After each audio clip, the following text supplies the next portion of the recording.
to Creepy True Stories, where reality takes a spine-tingling twist. Brace yourselves for a journey into the unknown, as we unearth chilling tales and unsolved mysteries that will keep you on the edge of your seat. Prepare to be captivated, intrigued, and haunted by the truth, because here, the darkness has a story to tell. In the heart of Scotland, atop an ancient volcanic rock, stands the formidable Edinburgh Castle, a place steeped in history.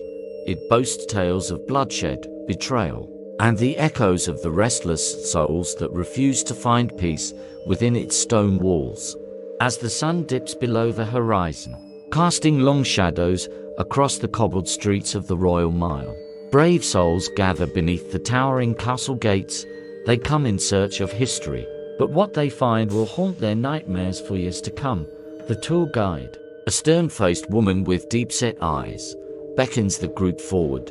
Her voice trembles with a hint of trepidation as she begins her eerie tale. Welcome to Edinburgh Castle, a place where the veil between the living and the dead is thin as we embark on this journey.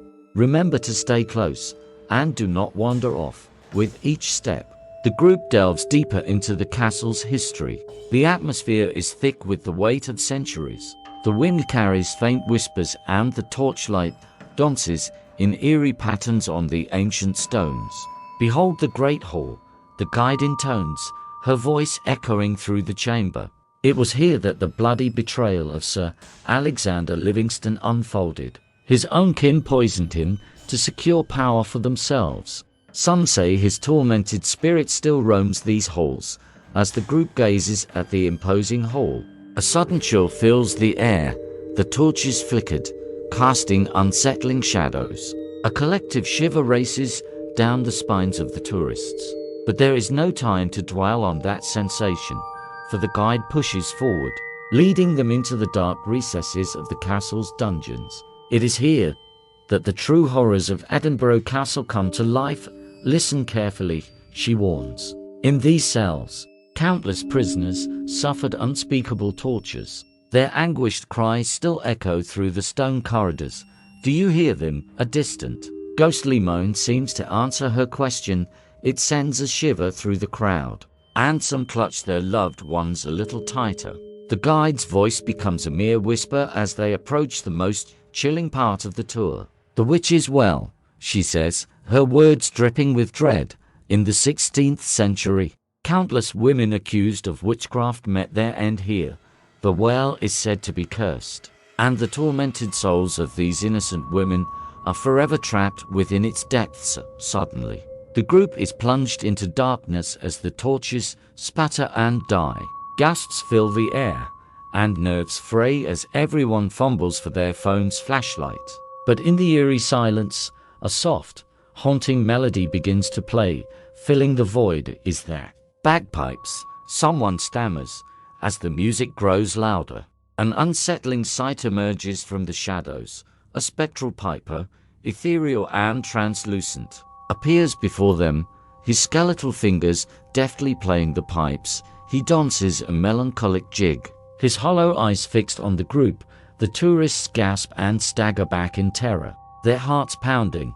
But just as suddenly as he appeared, the ghostly piper vanished into thin air.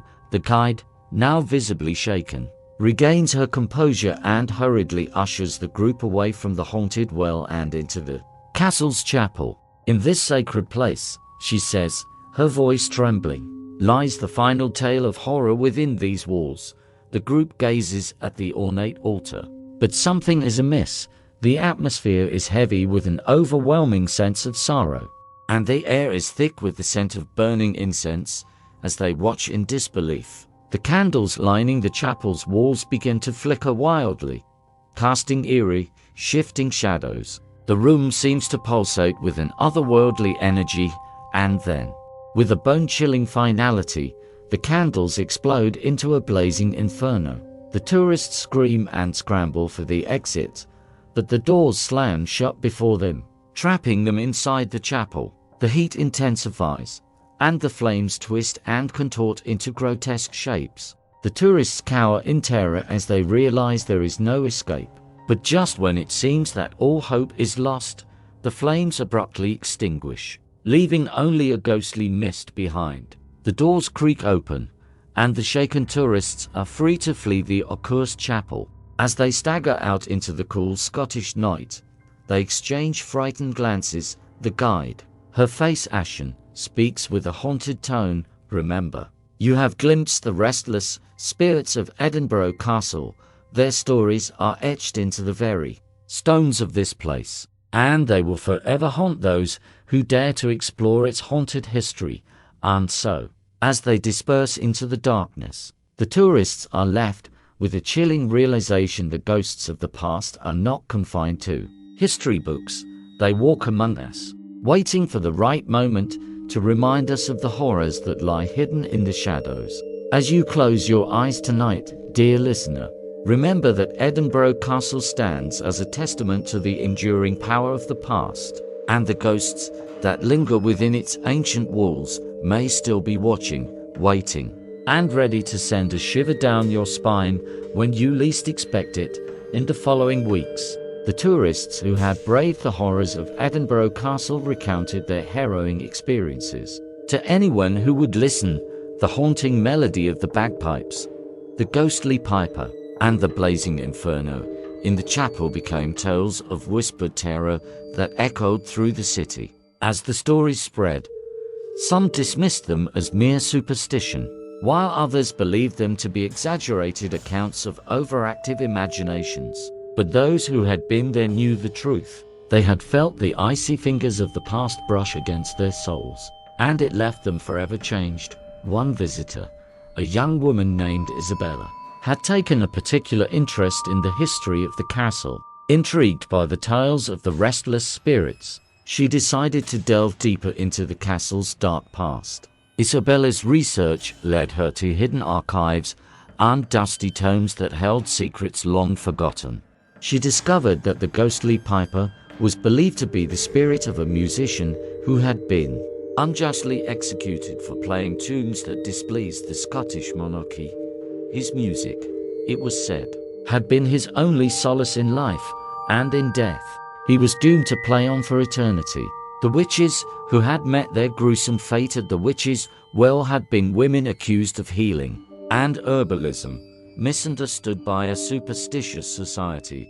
Isabella uncovered their names and stories, vowing to give voice to the silenced. And then, the chapel, the heart of the castle's haunting. Isabella delved into historical records, and what she found sent a shiver down her spine. In the 17th century, a fire had indeed ravaged the chapel, claiming the lives of countless worshippers. The details of that catastrophic event had long been buried beneath layers of time. With newfound determination, Isabella embarked on a mission to honor the forgotten souls of the chapel. She organized a memorial service at the castle, inviting historians, local residents, and tourists who had witnessed the chilling events. As she stood before the chapel's entrance, she addressed a gathered crowd. "We are here today to remember the lost souls of Edinburgh Castle," she began, her voice unwavering. "To honor the piper, the accused witches, and the worshippers who perished in the fire. They may have been forgotten by time, but we shall not forget them." The chapel doors swung open without warning, and a gust of wind rushed through the chamber, extinguishing the candles placed on the altar. Gasps filled the air as the assembled crowd watched in astonishment. But instead of fear, a sense of peace and resolution seemed to wash over the chapel. The spirits of the past, long trapped within the castle's walls, began to fade away, their anguished cries replaced by an otherworldly serenity.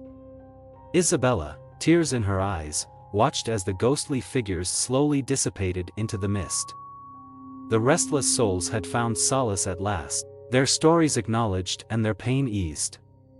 As the last ghostly figure vanished, the candles on the altar reignited, their flames steady and calm. The chapel, once a place of horror, was now filled with a sense of tranquility. The tourists and locals who had witnessed this extraordinary event left Edinburgh Castle that day with a newfound appreciation for the power of remembrance and the importance of honoring the past. And so, dear listener, The ghosts of the past were not banished to torment but found release through the courage and compassion of those who dared to explore the haunted history of Edinburgh Castle. Perhaps, in time, their stories would fade into legend, but the lessons learned that day would endure, a testament to the enduring connection between the living and the dead.